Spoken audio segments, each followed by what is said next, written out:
자, 오늘 복 있는 삶을 살기로 결심하다. 우리들 6번째 시간입니다. 복으로는 벌써 5번째 복이 되었고요. 오늘은 긍휼히 여기는 자는 복이 있다. 이 말씀을 함께 나누려고 합니다.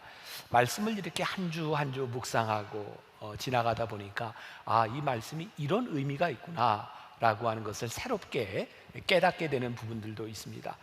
모르겠어요. 예수님이 이런 의도로 말씀을 하셨는지 모르겠지만 저에게 또 하나 깨달아지는 것이 있어요. 지난주까지 4개의 복에 대한 말씀을 나눴어요. 첫 번째, 마음이 가난한 자. 두 번째, 애통하는 자. 세 번째, 온유한 자. 네 번째, 의에 줄이고 목마른 자. 모르는 사람은 그냥 끄덕끄덕이라고도 해주세요. 이 4가지를 가만히 보니까 이 4가지의 복은 우리들의 내적인 부분에 나와 관계된 내 내면의 삶에 대한 문제구나. 그런데 이제 오늘부터 시작하는 4개의 복은 가만히 보니까 내적인 나에게서 타인에게로 향하고 있는 복이라는 것을 깨닫게 됩니다. 오늘 긍휼히 여기는 자는 복이 있나니, 이것이 누군가를 향한 긍휼의 마음인 것을 우리들이 보게 됩니다. 이 긍휼의 복 역시 우리들의 삶의 태도, 우리의 생각이 바뀌어지지 않으면 이 세상에서 그렇게 복으로 느껴지지 않을 것 같아요. 세상 사람들은 우리들에게 뭐라고 얘기합니다. 그렇게 마음이 쉽게 흔들려서는 안 돼. 누군가를 긍휼히 여긴다고 하는 그런 마음들 때문에 우리는 때때로 사기를 당하기도 해요. 마음의 상처를 입기도 합니다. 쉽게 속는 사람 세상에서 복되다고 여기지 않습니다. 그런데 오늘 예수님은 우리들에게 이렇게 말씀하세요. 긍휼히 여기는 자는 복이 있다. 유진 피터스는 메시지 성경에서 이 부분을 이렇게 표현하고 있습니다. 영어로 되어 있는데 보셨죠? 네, 무슨 의미인가?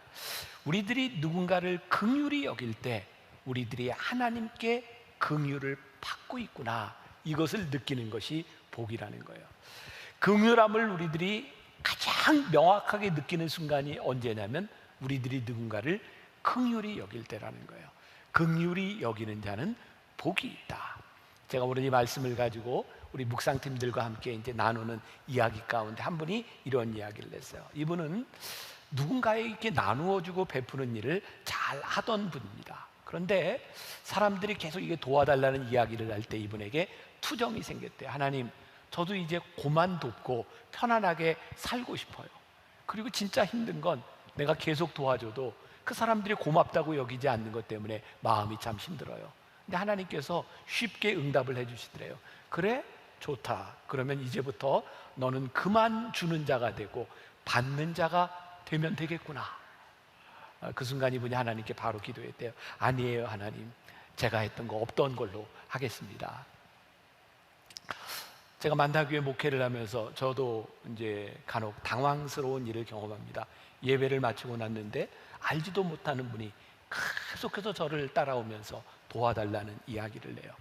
긍휼히 여겨달라는 이야기를 합니다. 힘들어요. 그러나 때로는 죄송합니다. 짜증이 나고 힘들기도 한데 우리들이 누군가에게 가서 나를 도와주세요 하는 사람이 되는 것보다 누군가 나에게 도와달라고 하는 인생을 사는 것 자체가 하나님 앞에 우리들이 복을 받은 사람이 아닌가. 여러분들 중에는 여러분들 가정에 누구나 어떤 가정에든 그런 십자가 아픔들이 있어요. 꼭 그 한 사람 때문에 모든 가족의 사람들이 힘들어하게 되고 그 사람을 돕는 것 때문에 어려워하는 가정들을 봅니다. 그래서 우리들에게 불평이 생기기도 하죠. 근데 가만히 생각해 보면 누군가 도움을 받아야 되는 그 사람이 아니라 내가 힘들지만 그 사람을 도와야 되는 위치에 있다고 하는 것이 우리들에게 얼마나 큰 복이겠습니까? 또 하나의 이 통찰을 하게 되는데, 이 긍휼이라고 하는 것은 옳고 그름에 대한 문제 혹은 정의의 문제가 아닌 것 같다는 생각을 하게 됩니다. 존 메가더 목사님의 팔복이라고 하는 책에 보면 긍휼, 용서, 사랑 그리고 공의의 관계에 대한 부분들을 이야기하고 있어요. 먼저 긍휼과 용서에 대한 부분에서 이렇게 이야기하고 있는데, 제가 어제부터 오늘 10시 예배 계속 설교를 하는데 읽어줘도 별로 이렇게 이해가 잘 되는 것 같지 않아요. 근데 여러분들 수준을 보겠습니다. 제가 한번 읽어드릴게요. 긍휼은 용서 뒤에 있다. 긍휼과 용서는 단짝이다. 우리는 용서로 표현되지 않는 긍휼을 생각할 수 없으며 긍휼에서 근원하지 않는 용서도 생각할 수 없다. 그러나 용서는 긍휼의 유일한 표현은 아니다. 긍휼은 용서보다 훨씬 더 큰 개념이며 용서는 긍휼의 한 행동이다. 네, 수준이 지난 예배 시간보다 훨씬 나은 것 같아요. 긍휼은 용서보다 훨씬 더 큰 거예요. 우리들이 긍휼히 여기기 때문에 용서라고 하는 행동이 나오는 거죠. 여러분, 우리들이 살아간 우리들의 삶에서 누군가를 용서할 수 있다는 게 큰 축복이죠. 용서는 또 다른 긍휼을 낳고 긍휼이 선순환되는 것이 우리의 인생에 얼마나 큰 축복이겠어요. 그런데 이 긍휼이 나에게서 근원하고 있는 것이 아니라 하나님과 관계된 것이라는 거예요. 혹시 우리들의 삶에 우리들이 살아가면서 긍휼한 마음을 잃어버렸다면 어쩌면 우리와 하나님 사이의 관계가 끊어졌는지 몰라요. 긍휼한 마음이 드는 것, 그것이 우리들에게 큰 축복이고 긍휼한 마음이 드는 것, 그것이 하나님과 우리들 사이의 관계가 계속되고 있다는 것, 이것이 우리들에게 참 큰 축복이다. 제가 긍휼은 옳고 그름 흑백의 논리로 이야기할 수 있는 것이 아니다라는 말씀을 드렸어요. 어제가 광복절이었습니다. 제가 이 말씀 설교를 1년 훨씬 전에 이렇게 써놓았던 글인데, 야, 하나님이 이때에 이런 말씀을 미리 준비시키셨구나 하는 생각이 듭니다. 우리 역사에서 가장 아픈 것 중에 하나가 일제강점기를 지나갔던 우리들의 모습이죠. 그 시기를 지나가면서 친일, 반일, 그것들이 우리의 역사 속에 큰 상처로 남아 있어요. 우리가 잘 알고 있는 윤동주 시인을 우리가 민족 시인이라고 이야기를 하죠.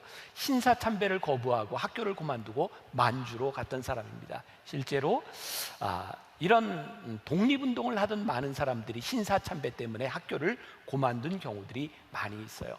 여러분들 백세를 살아보니의 주인공 김영석 교수를 아시죠? 그분의 글에 이런 이야기가 있더라고요. 이분이 평양의 숭실학교를 다닐 때였답니다. 당시 교장 선생님이었던 선생님과 교사들이 신사참배 문제를 가지고 반대할 것이냐 말 것이냐 기로에 서게 되었대요.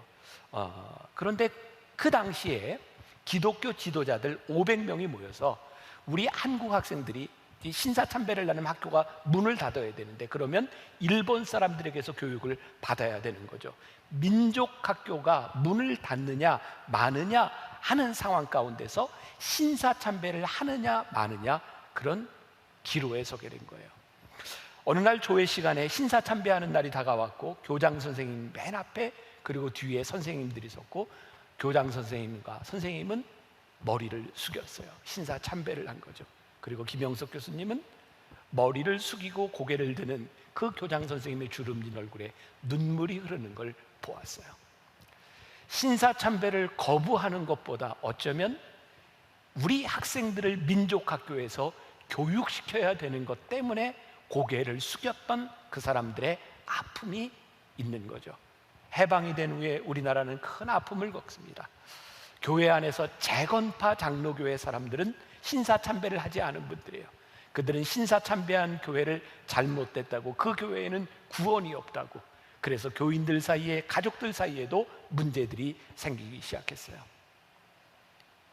우리가 그렇게 쉽게 옳고 그름에 대한 문제로 바라보는 것이 아니라 하나님이 우리들에게 주시는 긍휼의 마음으로 우리들이 바라볼 수 있다면 옳고 그름의 문제를 훨씬 뛰어넘는 일들을 우리들이 경험할 수 있지 않을까.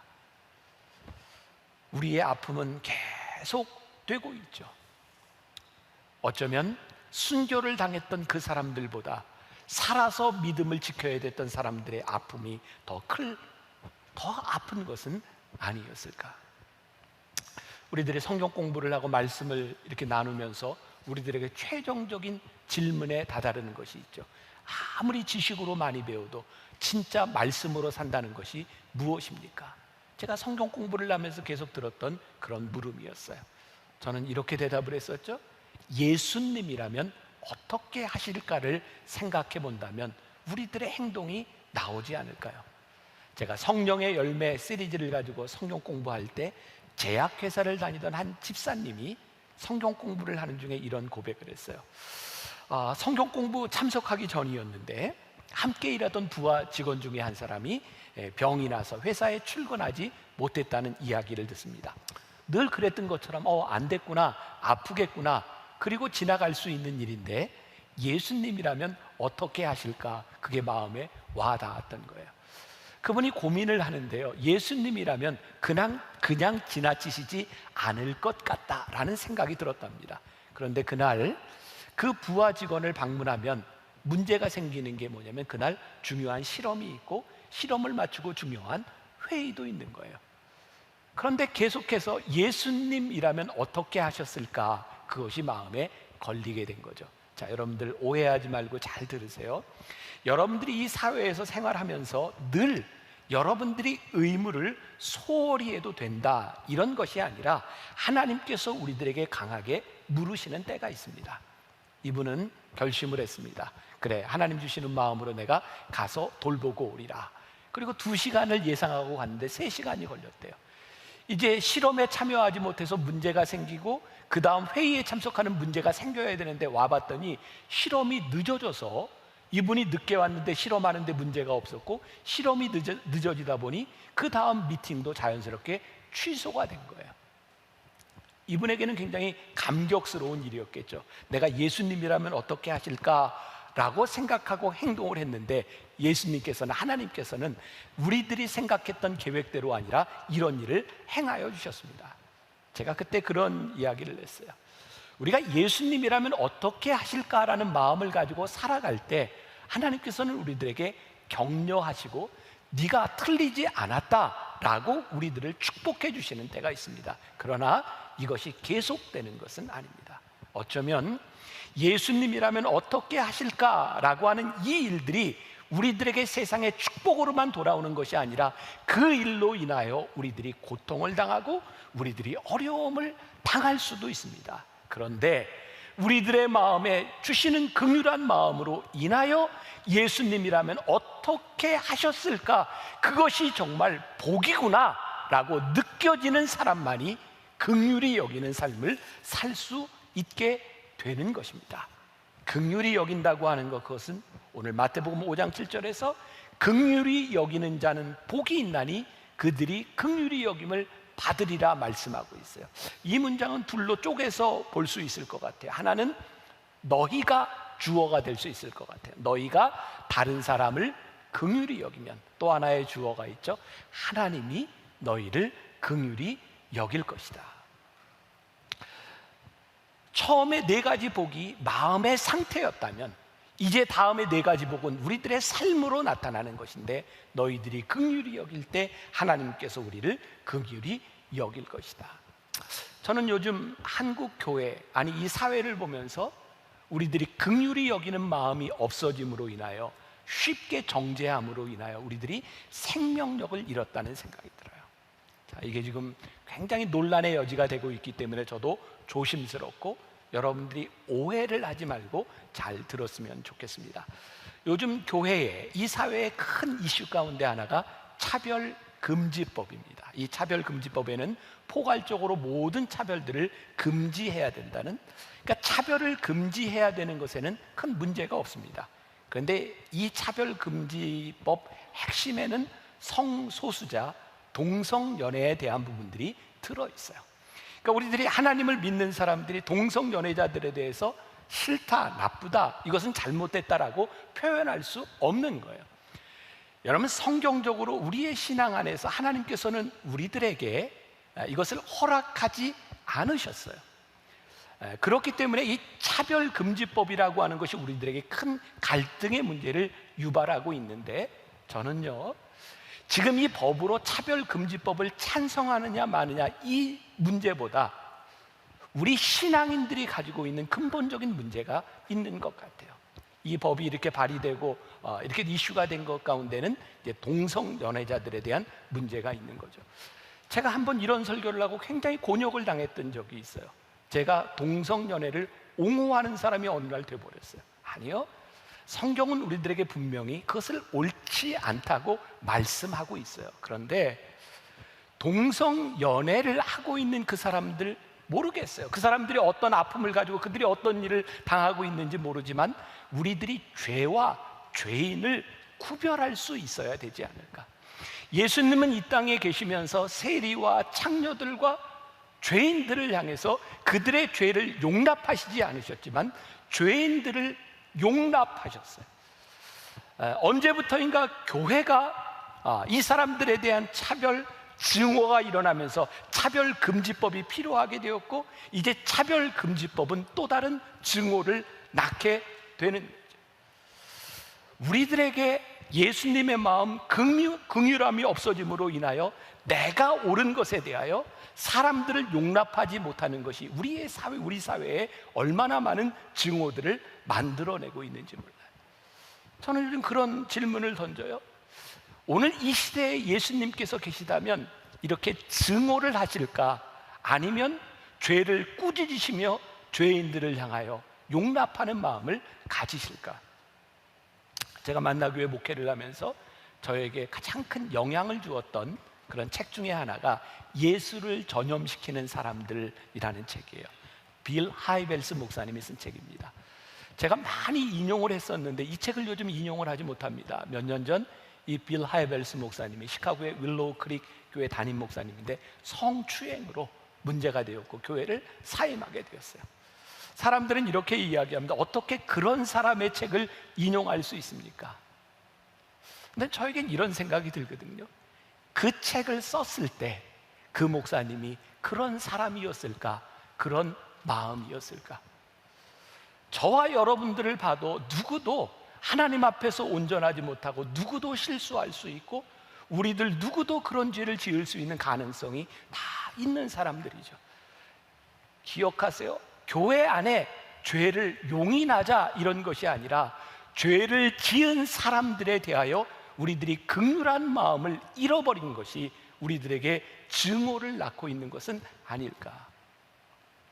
여기서 우리들이 구별해야 될 것이 있습니다. 몇 년 전 한국 교회에 큰 문제가 됐던 사건이 하나 있죠. 여러분, 전병욱 목사님 사건. 마음이 많이 아팠어요. 어떻게 교회 안에서 이런 일들이 일어날 수 있을까?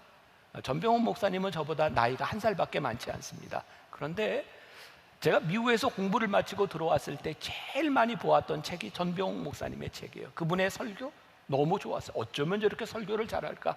어쩌면 저렇게 글을 잘 쓸까? 제가 많이 배우고 그리고 많이 인용했었는데 어느 날 그런 사건이 난 거죠.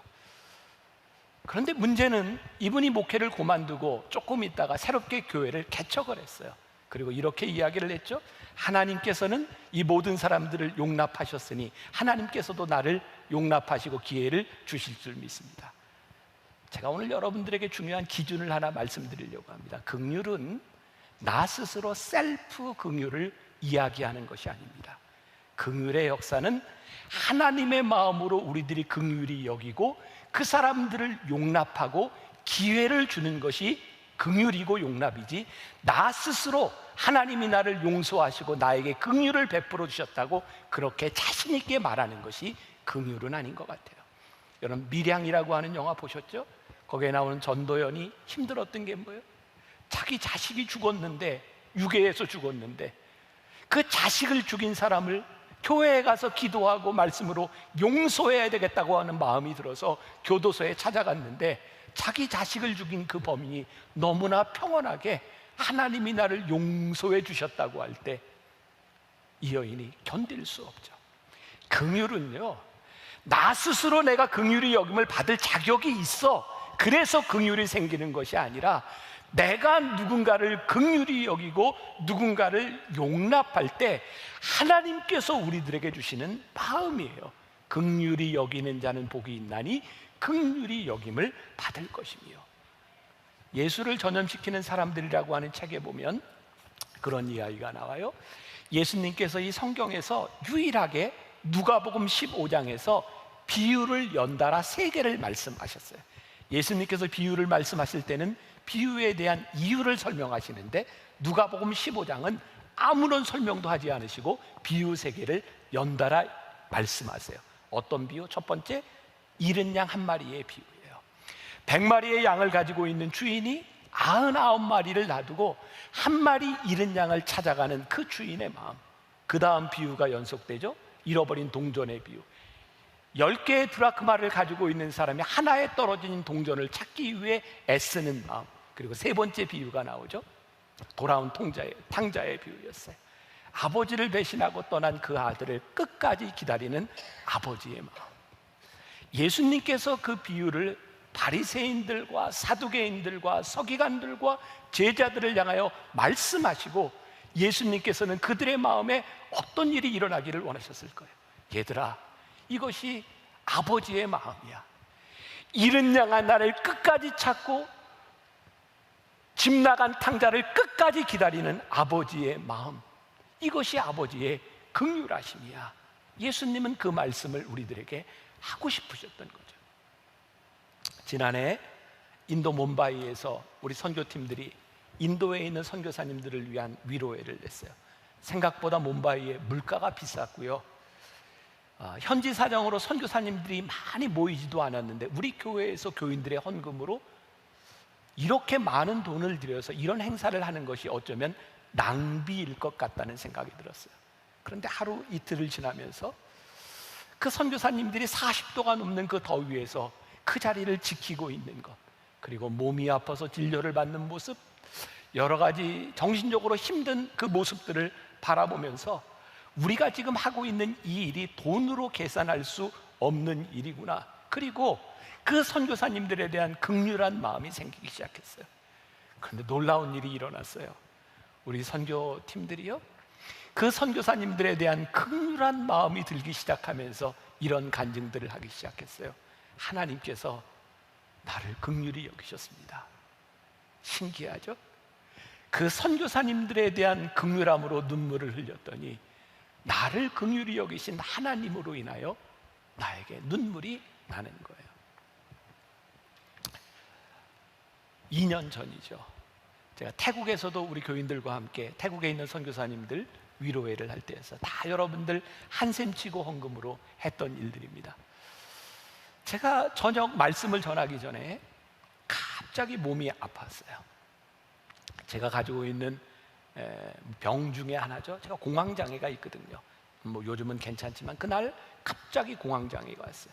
공황장애를 앓고 있는 분들은 알아요. 갑자기 심장이 뛰고 식은땀이 나고 아무것도 할 수 없고 죽을 것 같아요.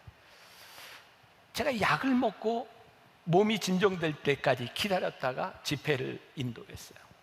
제가 몬바이에서 지금 여러분들과 나누는 이 말씀을 글로 쓰고 있었어요. 하나님이 그런 마음을 주시더라고요. 하나님이 우리들에게 주시는 긍휼한 마음을 세상은, 사단은 원하지 않는구나. 전 굉장히 강력한 영적 싸움이라는 생각이 들었어요. 우리가 긍휼히 여기는 마음으로 긍휼히 여기는 행동을 하려고 할 때 사단은 결코 그것을 좋아하지 않는다는 거예요. 며칠 전에 제가 우연히 네이버 검색을 하다 보니까 한 분이 그런 질문을 던졌더라고요. 분당에 이사 와서 이렇게 교회를 찾고 있는데 만나교회 가봤더니 굉장히 좋은데 그 교회를 등록하려고 하는데 한 가지 질문이 드는데, 혹시 그 담임 목사님이 불치의 병은 아닌지. 아마 그분이 우리 교회에 방문했을 때 제가 몬바이 가기 전에는 또 이석이 굉장히 심해서 일주일 동안 병원에 있다 갔거든요. 아마 그 주에 왔었던 것 같아요. 제가 이제 어지러워서 설교를 하지 못했던데, 제가 지금 공개적으로 얘기합니다. 저 불치의 병은 아니고요. 저는 목회를 하면서 제 몸이 아플 때 하나님께서 저에게 주시는 메시지가 분명히 있는 것 같아요. 우리가 누구를 긍휼히 여기고 하나님의 일을 한다고 하는 것들이 그렇게 쉬운 일이 아니지만 그 일들을 통해서 하나님께서 우리들에게 주시는 축복, 내가 너를 긍휼히 여기고 있다. 요한일서 4장 19절에 보니까 이런 말씀이 있습니다. 우리가 사랑함은 그가 먼저 우리를 사랑하셨습니다. 우리가 사랑함은 그가 먼저 우리를 사랑하셨습니다. 이걸 언제 느껴요? 우리가 사랑할 때 그가 우리를 먼저 사랑하셨음을 우리들이 느끼게 되는 거죠. 우리들이 긍휼히 여기지 못하는 삶을 사는 몇 가지 이유가 있는 것 같은데, 그 중에 하나, 우리가 참으로 긍휼히 여겨야 될 대상들에 대하여, 긍휼히 여겨야 되는 사람들에 대하여 우리들이 용납하지 못하고 오해하는 것은 아닐까. 2019년 작년이죠. 그 김영석 교수가 쓴 책 중에 교회 밖 하나님의 나라라는 책이 있는데, 거기에 이런 글이 하나 실렸어요. 예전에는 그 양조장을 하는 집들이 꽤 부잣집이었던 것 같아요. 이 김영석 교수님이 젊은 시절이죠. 그 같은 그 마을에 양조장을 하는 아주 부잣집이 있었는데, 아버지가 세상을 떠나면서 그 아들 둘에게 재산을 물려줬어요. 형과 동생이 잘 삽니다. 형은 신앙생활을 잘하는 교회를 다니는 사람이었고, 동생은 신앙생활을 하지 않아요. 동생의 문제는 뭐냐면 술을 너무 많이 먹고, 또 아내가 하나가 아니에요. 옛날에는 그런 일들이 좀 많이 있었죠. 그런데 교회의 기준에서 보면 어떻게 술을 먹으면서 교회를 다니고, 그렇게 아내가 여럿 있는 사람이 교회를 다닐 수 있어요. 그런데 형은 동생의 생활을 보면서 그 생활로 인하여 교회에 들어오지 못하고 말씀을 듣지 못하는 동생에 대한 안타까운 마음이 있는 거예요. 하루는 형이 동생을 찾아가서 이렇게 이야기를 했대요. 자네가 그 아내가 이렇게 둘인 것 때문에 교회를 못 오는 것 같은데, 성경에 보면 하나님이 야곱에게 아내를 넷이나 주셨어. 그러니까 교회에 나와서 말씀을 들으라는 거죠. 무슨 이야기일까요? 여러분들 오해하지 마세요. 그 사람이 하고 있는 행동에 대하여 그것이 옳다라고 이야기하는 것이 아니라, 그렇게 행동하고 있는 동생에 대한 안타까움 때문에 그 동생을 용납하는 형의 마음이 우리들에게 들어와야 되는 거예요. 우리들이 마땅히 긍휼히 여겨야 될 사람들을 긍휼히 여기지 못하고 그것을 정죄하는 것으로 인하여 우리들이 죄를 짓고 있는 것, 긍휼을 잃어버리고 있는 것은 아닌가. 그래서 오늘 말씀의 결론입니다. 우리가 누군가를 긍휼히 여기기 위하여 우리들에게 필요한 것이 있는데, 어쩌면 우리의 생각을 꺾는 용기가 필요하다는 생각이 들어요. 저는 우리의 생각을 꺾을 수 있는 건 용기라고 생각해요. 우리들이 가지고 있는 옳고 그름에 대한 기준, 그것이 하나님의 긍휼하심 앞에서 꺾어지는 것, 이 용기가 우리들에게 필요한 것 같아요. 제가 좀 내추럴한 사람이다 보니까 그냥 속에 있는 이야기를 다 하죠. 혹시라도 또 이 이야기를 통해서 누군가 또 상처를 받을까 봐 염려가 되기는 하지만, 하나님께서 주신 마음이기 때문에 좀 나누려고 해요. 벌써 한참 됐어요. 우리 교회에서 2주 동안 하박국 말씀을 가지고 특별 새벽 기도회를 할 때였습니다. 제가 이렇게 말씀을 전하기 전에 앉아 있는데, 이렇게 찬양을 인도하던 우리 우미셸 전도사, 여러분들 아시죠? 우미셸 전도사가 이렇게 찬양을 하는데, 손을 들고 찬양하는데, 여기에 이렇게 이제 반창고 같은 걸 이렇게 두르고 찬양을 인도하고 있었어요. 이유는 이렇게 어린 시절 여기에 이제 문신을 했는데, 찬양하는 사람이 이렇게 문신한 것, 이것 때문에 혹시 문제가 되지 않을까, 그래서 이렇게 반창고처럼 이렇게 두르고 있었어요. 근데 저에게 하나님이 그런 마음 주셨어요. 저기에서 자유했으면 좋겠다. 그리고 문신을 했던 그것이 문제가 아니라, 이 문신한 손을 듣고도 찬양하는 것이 얼마나 복된 일인가. 그래서 제가 나와서 설교하기 전에 우미셸 전도사한테 자유해, 그리고 앞으로 이렇게 두르지 말고 그냥 찬양을 해, 그렇게 이야기를 했어요. 저는 그것이 하나님의 마음이라고 생각하고 그것이 옳은 것이라고 생각했는데, 우리 교인 중에 한 분이 그것 때문에 예배를 드리는데 힘든 거예요. 아무리 그래도 찬양을 하는데 문신을 한 그 찬양, 그것으로 인하여 혹시 내 자녀들이 나쁜 영향을 받지 않을까, 그게 걸린다는 거예요. 그분이 저에게 찾아왔어요. 목사님, 이것 좀 가리고 하면 안 되나요? 근데 제 마음속에 이런 생각이 있는 거죠. 예수님이라면 그렇게 안 하셨을 것 같아요. 자유하게 하셨을 것 같아요. 그것이 제가 생각하는 옳음인 거예요. 근데 하나님께서 이런 마음을 주시더라고요. 그래, 네가 옳을지 몰라. 그런데 너는 그 예배 시간에 마음이 걸리는 한 사람에 대한 긍휼한 마음이 너에게 없니? 내가 옳은 것에 대한 문제가 아니라 그 한 사람에 대한 그 마음이 너에게는 없니? 제가 지난주에 미셸 전도사 불렀어요. 미셸 전도사, 내가 찬양할 때 자유하라고 했는데 찬양하는데 그것 때문에 예배하는데 마음에 걸리는 사람이 있으니 다음부터 어떻게 좀 가려봐. 이렇게 반창고로 말고 뭘 좀 이렇게 칠하고 오든지. 저에게 그 말을 하는 것도 쉬운 일이 아니었고, 사역자의 길을 걷고 있는 사람에게도 쉬운 일은 아니었어요. 그런데 제 마음에, 그래, 내가 옳고 그름에 대한 문제를 주장하는 것보다 한 영혼과 한 사람에 대한 하나님의 마음이 들어와서 내 생각을 꺾는 것도 이게 은혜고 이것이 용기구나. 우리들에게 필요한 긍휼의 마음들, 그것은 어쩌면 내 뜻을 꺾는 용기겠다는 생각이 드는 거예요. 제가 군목 시절 마지막 1년을 대전 통합병원에서 근무를 했어요. 그 병원은 간염 전문 병원이었습니다. 간염으로 입원한 병사들이 반, 그 다음에 이게 대개 이제 척추나 이런 쪽에 다쳐서 입원한 사람들이 반. 근데 입는 환자복이 달라요. 간염 환자와 일반 환자. 제가 주일날 예배를 드리면 이쪽은 간염 환자들, 이쪽은 일반 환자들. 이게 뭐 큰 교회가 아니까 꽉 차서 예배를 드려요. 그때 우리 아이들이 2살, 4살이었습니다. 군인들이 보기에 애들이 얼마나 귀엽겠어요? 예배를 마치고 나갈 때면 간염 환자들이 우리 애들을 만지는 거예요. 예쁘다고. 그거 참 쉽지 않더라고요, 그 마음이. 그리고 간염 환자들하고는 접촉을 하지 말아야 되니까 저도 그냥 이렇게 인사를 하는데 꼭 와서 악수를 해요. 그때 제가 읽고 있던 책이 있었어요. 데미안 신부에 대한 이야기였어요. 많이 들어보셨죠? 데미안 신부. 하와이 몰로카이의 섬에서 나병 환자들을 위해 선교했던 데미안 신부님. 데미안 신부가 나병 환자들을 위해 선교하려고 말씀을 전하려고 들어갔는데 나병 환자들이 마음을 열지 않습니다. 이유는 당신은 우리와 다른 사람이라는 거였어요. 그때부터 데미안 신부는 기도하죠. 하나님, 저에게 나병을 주세요. 그리고 하나님께서 그에게 나병을 주셨을 때 그때 사람들이 마음을 열기 시작합니다.